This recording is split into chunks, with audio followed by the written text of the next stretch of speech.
my pleasure to introduce our speaker today, Larry Jennings. He's a longtime fellowship member, having come to this church around 2000. He took the seminary program in 2005 and became an ordained minister of this fellowship. In his occupation as funeral director, Larry uses his pastoral experience and intuitive gifts to assist his clients at their time of greatest need. I've known Larry for many years, and what speaks to me is his compassion and love for people and willingness to be of service. Larry has so much to offer, and we are blessed by his presence here. Let us welcome Larry to the podium to hear his message.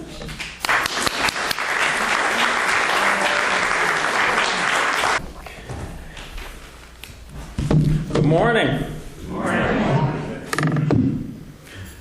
Not too long ago, early this summer in fact, I was driving through Norfolk. I was on my way to the Masonic Temple to do some paperwork. I serve as their treasurer. And I was listening to the radio, and this beautiful song came on that I really enjoy, from George Strait. You might know I like country music. And it's entitled, "I Saw God Today." And as I listened to that music and the words, it reminded me about how busy I'd become in my life, and that how I was often missing my connection to the Creator. As I was coming down to the Masonic Temple, there's a Baptist church right next door. I think Bruce knows that church well. He grew up there. They had a sign out front that said, "Thanks for coming this past Sunday. Have you thought of me this week?" That made me take notice. And as I continued to listen to the words of George Strait, he sang, "I saw a flower growing in the middle of the sidewalk, pushing up through the concrete, like it was planted right there for me to see. The flashing lights, the honking horns, all seemed to fade away. And in the shade of that hospital at 508, I saw God today." That's when I decided what this talk would be about. Simply entitled, "I Saw God Today." Our Creator, our spiritual guides, our angels are constantly, with deliberate purpose, placing before us opportunities for growth and understanding. We need only to attune ourselves to receive what is being given to us. Those of you who have heard me speak here before know that during this talk I'm going to be sharing some of my own personal stories in the hope that they somehow connect to you and that opens a door into yourself and awakens you and allows you to understand that each of us are taking this journey together. Recently, at a funeral for a dear friend who passed away, I found myself sitting in the back pew of the church listening to the words of his eulogy. I felt a tingling sensation on the back of my neck, which is always my signal to pay attention, because there is something about to happen that has been created just for me. The man who had died was a personal friend. His name was Harold. The minister was told by the son not to make his service about scriptures, and as he put it, about saving souls. He wanted the service to be about his dad, and he wanted the service to reflect his humor and his quick wit, and to share with everyone his father's story. As I listened to the minister share, my mind drifted and the memories flooded back. And I smiled, remembering how much I enjoyed being in his presence. As I looked to the front of the church, I saw Harold listening and enjoying his own service. He was in the first pew on the left, sitting with some friends. He was smiling, and then he laughed. He laughed at himself as the stories were being told. He turned around in his pew and surveyed the congregation, and his eyes fell upon me, suddenly realizing that I was watching. He smiled, nodded his head, and then disappeared. In that very moment, I knew again that I had witnessed one of the truths about life. The truth that life never ends. We are spiritual beings, one with the Creator. I saw God today. This and other events have had a profound effect on me and how I view the life that I am living. It has given me an opportunity to experience our world, looking at a universe and understanding the oneness, which we often choose to ignore. By design, we came into this world forgetting what we experienced, allowing us and allowing our Creator to experience life anew. As always, I hope my experiences resonate with you, as each of us must realize that my experience is your experience, as we are each connected, for truly we are one and the same. I have an interesting occupation as a funeral director that allows me to experience death up close. More importantly, it allows me to reach out to families on a daily basis to help them understand the grief they are experiencing. There are no magical words of comfort that ease someone's pain when you lose someone close to you. It hurts beyond measure. What I find helps me in recognizing our grief and the loss in our life is being able to share with others and have the chance to say goodbye in whatever way you choose. Understanding this process and having the ability to occasionally see through the veil and have before me the confirmation that no one ever truly dies. When I saw Harold turn and smile at me recently at his own funeral, the emotions of grief were washed away by the understanding of this process and the realization that Harold is alive and well. Now you have to understand, going back to a time before we made this choice to live the life that we are experiencing, that we each belong to a very special group we like to call a soul group. These spiritual beings become our guides and are with us at all times. We interact with this group throughout our existence. And this group makes sure each of us are experiencing exactly what we need. Always working together, being careful not to interfere with our choices, but rather allowing us to learn in our own pathway through life. They come in and out of our lives at just the right moment to remind us of this and to keep us moving on the pathway we all decided to take before coming here. These beautiful souls are constantly working with us. It's up to us to take notice of their presence. We've all had the experience of driving down the street, and before you appears a bumper sticker or a license plate which has the wording that you know was meant for you.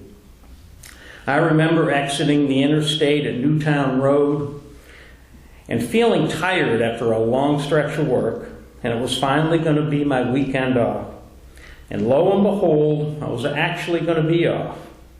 My mind was wandering, and I had just finished working this busy week. I turned off to the exit to the right and stopped at the next light, waiting for it to turn. And as I was getting ready to turn onto Princess Anne, traffic came to a stop. As I waited for the traffic to move again, my attention was pulled to the car in front of me, and there was a bumper sticker that read, "Smile, life's too short." I smiled and relaxed and looked around, and I noticed how beautiful it was. The sun was setting and the sky was lit up with colors of red and orange, and I thought of the old verse, "A red sky tonight, tomorrow's sailor's delight." In that short moment, I lost all my worries and finally felt relaxed. Looking back, it was not by chance that I saw the bumper sticker.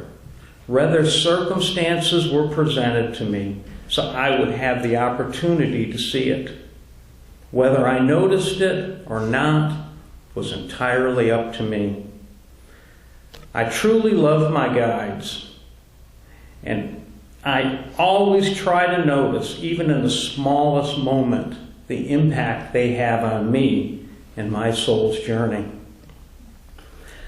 I was very fortunate years ago to have a reading given to me by Reverend Beverly Burdick Carey, affectionately known to many as just Reverend Bev. She transitioned to her home in 2008. Some of you here today have known her, and some of you have had readings from her. She was an amazing lady whom you immediately fell in love with. I can remember walking into an upstairs room where she was an ordained minister at the Spiritualist Church in Norfolk. Her residence was in Lilydale, New York, and she frequently came here to relieve the local pastor and to also speak and see the large following that she had here. When you walked into the room, she sat you down in a chair, and she sat across from you, and there was a table next to her that held a Bible. When you left, you left a love offering in that Bible. And if you were unable to, she expected nothing in return but your heartfelt thanks and your prayers. Looking through my journal, I first met her on a Thursday on May 24th, 2002. And I was immediately impressed because she started laughing and told me at the beginning of my reading that she was laughing at the presence of 5 spirits who wanted to talk to me. She told me each of them was named Walter. They were joking with her, and she told me, which is something she didn't do very often, that she had given permission to these 5 Walters to come speak to her again because she was having so much fun with them. She said she wanted me to know that my father, although was experiencing some serious medical problems, would be fine. They told her there were too many Walters here, and our world still needed a Walter.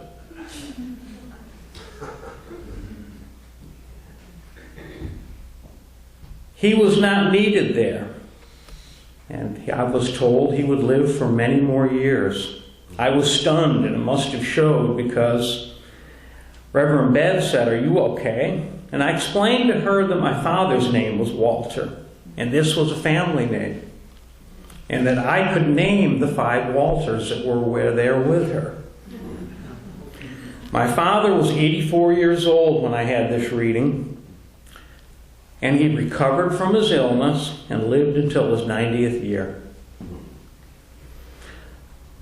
Through her, I had the opportunity to meet and know the names of my spiritual guides, and she described them in great detail. I want to share them with you today, and hoping this will stir a memory, and you'll focus on your guides, because you have many.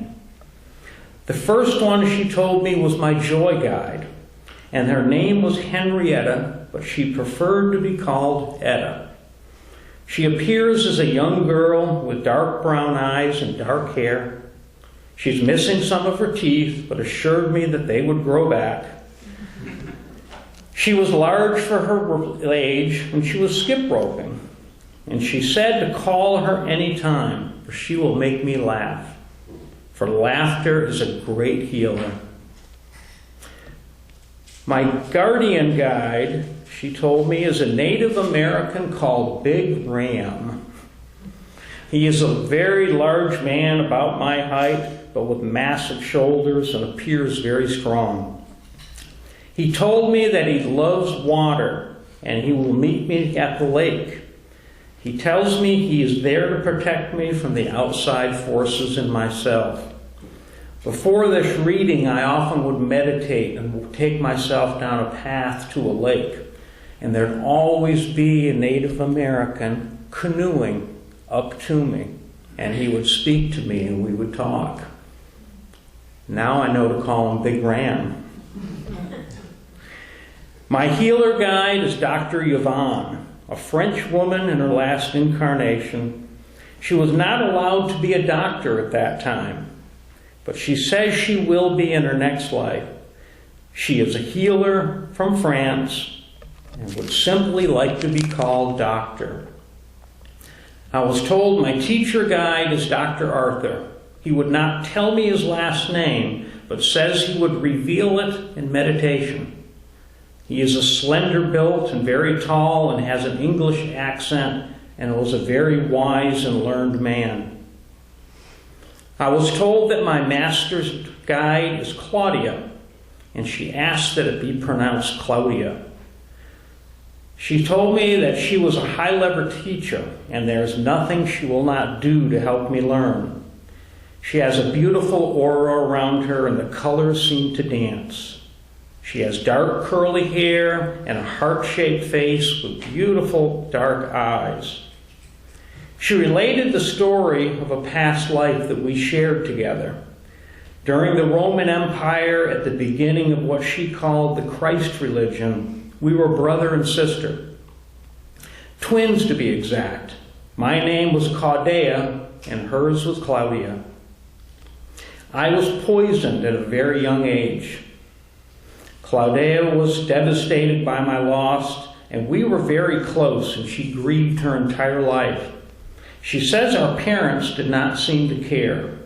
I was not told who poisoned me, but I was told that in this time period, one son was enough, and a second son was not as highly valued, but more of a liability. A daughter, on the other hand, was considered a great asset, as she could bring a dowry into the marriage and could bring great connections with other families. She mentioned no other lifetimes together, and she said she is pleased to be assisting me in this one. I feel blessed to have these beautiful beings around me all the time. And each of these guides are with me today as we speak. And the entire church is filled as each of us are surrounded by our own guides, these wonderful beings who choose to be with us in our lifetime. Each time I feel the tingling on the back of my neck, I thank them and can usually tell which one is present, letting me know to pay attention to what is happening. This knowledge enriches my life each and every day.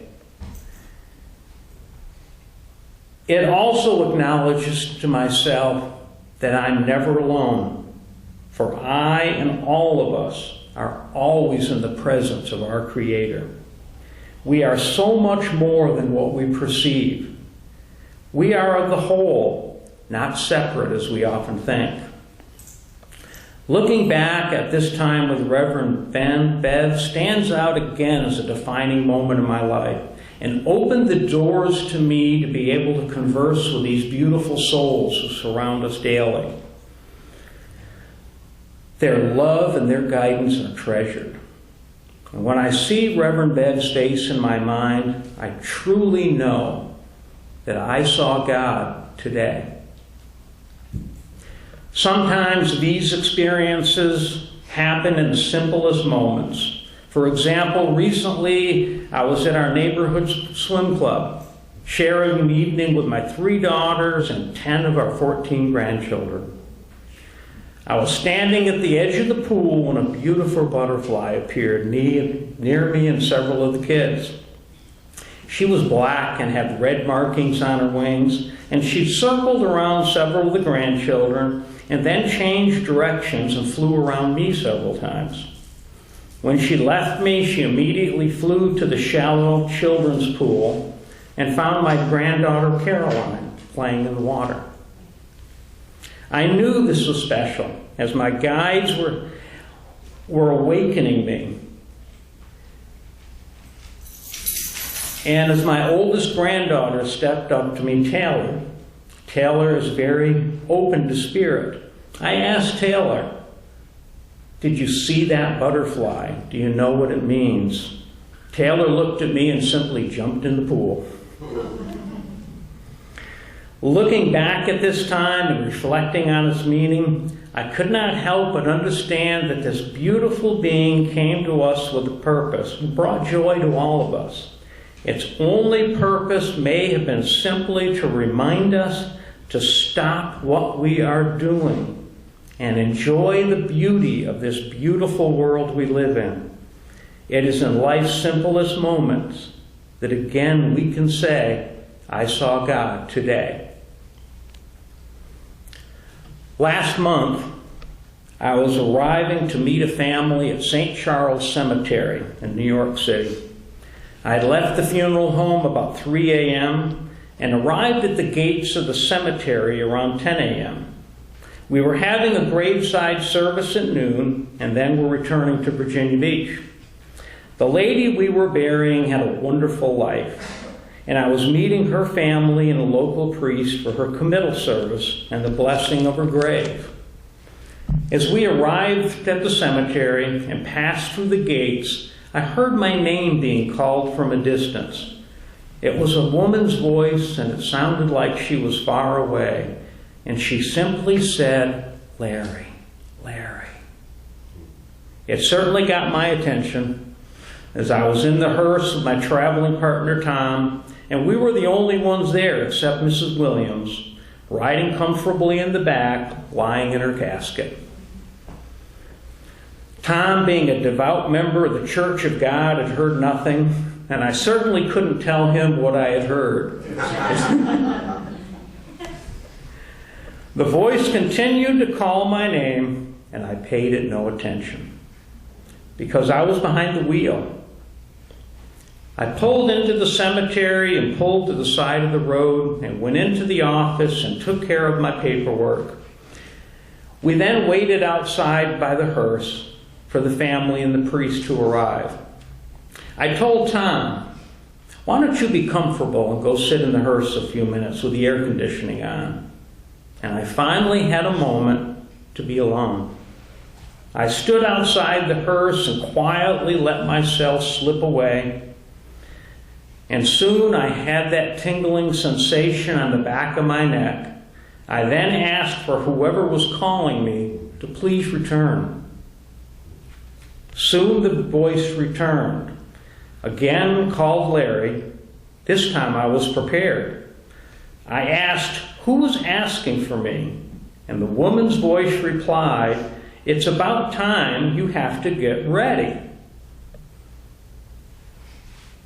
And I asked, "Ready for what?"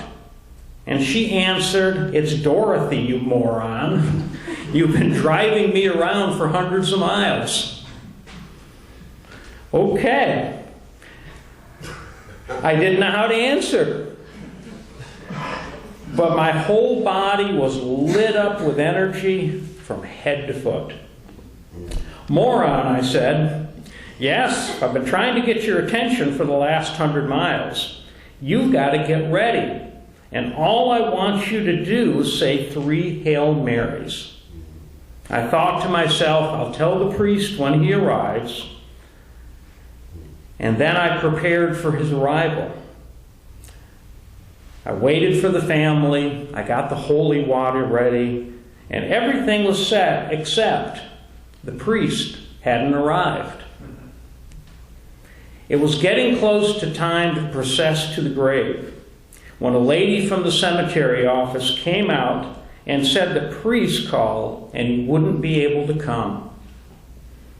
He had an emergency in his parish and he gave us his apologies. I informed the family with the news and asked them, "Would you like me to do the service for you?" And they said that they would be honored. Fortunately, this was something I'm accustomed to doing, and I brought my book of Catholic prayers with me. I went to the hearse and quickly put a service together just in time to proceed to the grave. When we arrived at the gravesite, I had the pallbearers carry Mrs. Williams to the grave, and I recited 3 Hail Marys. And as the casket was placed over the grave, a bright white light flashed above it. I continued on with the service, and when I was finished, I spoke to the family, and her daughter Susan approached me and said, "Thank goodness you did the 3 Hail Marys." It's the one thing that my mother talked about before she died, and I had told the priest to do this, but I didn't remember to tell you. I looked at Susan and simply told her that Mother must have led me to do this. Dorothy Williams has never returned to me, and looking back, I felt she crossed over just at the moment I saw that bright light flash over her casket. Speaking of voices, it's interesting to note that as I walk around our funeral home, particularly in our visitation room, I often hear my name being called and wonder who is calling my name from the other side. It's always muffled, and it always sounds like it's coming from afar. They always call me by my first name, and I usually find myself acknowledging them with a thanks, and then I keep moving on with the hectic life I live. Since that day in New York, I now stop myself and say, "Moron, listen to who is reaching out to you. Someone needs your help." Each time I have an experience like this one, I am humbled by the fact that I have led a life of serving others. Being able to reach out to someone in pain who's had the loss of a loved one, and being able to communicate with their loved one is a wonderful gift. And I always pause and give thanks to this ability. I believe and know that each of us has this ability within us, and we only need to understand this precious gift. We only have to believe. Believe in yourself. Believe in the power that is within you, and understand who you are. You are the Creator. You are love. Meditate often and allow yourselves to connect to that higher power you are a part of. Behind me, this beautiful painting of the 7 terraces. And each morning at 10:30, we're allowed to have the experience of this beautiful gift given to us by Paul Solomon. It was wonderful today. It took me a while to come back to the room. In this meditation, we are transported from this world and led into a space of beauty and love abound, and ultimately arriving and experiencing our own personal temple. Many years ago, I sat in the upper room of this church taking a meditation class with Pastor Meredith Lester Ramsey. Thank you for being here. I sat on the floor with my back against the wall, and she led me through the 7 terraces for the first time. When I reached the temple, I was led into the Hall of Records. I was greeted by a spiritual being who reached down on a shelf and brought my book to me. He laid this book in front of me, and it floated on air, and the pages fluttered and turned to several past lives. I've shared this experience with you before and have told you what I saw. Today, I only want to share again the first page that I saw. The pages stopped turning, and I was no longer standing in front of the book, but rather I became an observer. I became an observer to the birth of my soul. There was a blinding light before me, and as I watched this light, it was comforting to know and to see myself immersing from this light. I came from this light as a loving light, a small spark of white. This light left with great force and spun away from its source. Soon the light split into 2. And as I watched this beautiful scene before me and said, "You must understand you are a part of the whole. You and I are both God light, not separate. You are a part of me and I am of you. We are always connected, and your actions and thoughts are as one." I've told this story to you so you will understand where you came from and where you will return. The light is you, the masculine and the feminine. I was then pulled from this scene in front of me and found myself again in the temple with my book. The pages kept turning, and I was shown several more lives. And each of them has brought blessing to me and a greater understanding of truly who I am. And that day, I truly saw God. Each of us has come from this same place. And as I watched myself emerge from this light, I was not alone. For there were many sparks of life leaving the center, perhaps even yourselves. Going back to the words I heard spoken, you are always a part of the whole. You and I are God-light, not separate. Isn't this what our masters have been trying to tell us? It continues to amaze me to this day, and this experience will always be a reminder that our Creator is real and our Creator is a part of our lives each and every moment, each and every breath. I want to share with you today 2 Paul Solomon's readings, which give insight and a sense of understanding that we are constantly surrounded by our loving Creator and that we are part of the flow of this universe we all share together. The first one is from A Life of Joy, a reading from Paul Solomon in 1988, and it simply reads, "Let life be a practice of contact with the flowers and that which grows, a constant mantram of thanksgiving to the source of life. Rejoice in the opportunity to allow the source of life, that which is living love, to express itself through a vehicle in this environment, our earth. In so knowing and so understanding, you will build a source of constant joy, a life of happiness." And a small excerpt from his reading on the power of one, he stated, "If you have seen growth, if you have seen beauty, if you have seen the hand of God in his handiwork, then you also have seen God. And there is no excuse for not realizing it."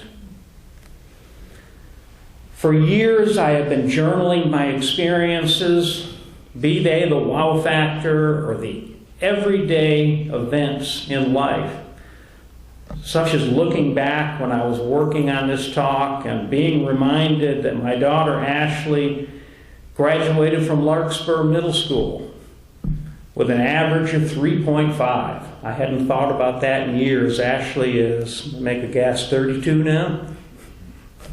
Yeah. This exercise in writing has been a wonderful treat for me, and it amazes me when I look back to where I have been and the knowledge and the comfort that I receive from rewriting these entries is immense. If you don't keep a journal, I highly recommend it, for this practice gives you a way to remember, but more importantly, it's a way to daily experience the Creator in your life. I was looking through my journal these past weeks, and as I was planning to give this talk, and I found these words that I wrote in 1998. I was writing, and as often happens, I was asked by the voice inside to please step aside and let us give you a message. I remember closing my eyes and just allowing the loving energy to pass through me. And I was lifted to a higher place, and I began to type. After the writing stopped, I returned, focused, and read what was written. And it said, "Love thyself always, and you can find the answers you seek. Always remember to be kind to others and to be charitable to the less fortunate. What you do for yourself vibrates through the universe, and true peace begins with you. So be peaceful, be kind, be charitable, be loving, and this will be returned to you, for you are one with the universe, and what you feel, everyone feels. Make your destiny here and continue this beautiful journey. Realize that the scope of your potential is endless, and there is nothing you can't do. We are here to guide you through this journey to happiness." Before we leave today, we will be having our closing circle. Please, during this time, take the time to realize how we are connected to each and every one. Allow yourselves to look upon the face of everyone in this circle. Look into their eyes and simply say, "I've seen God today." Thank you.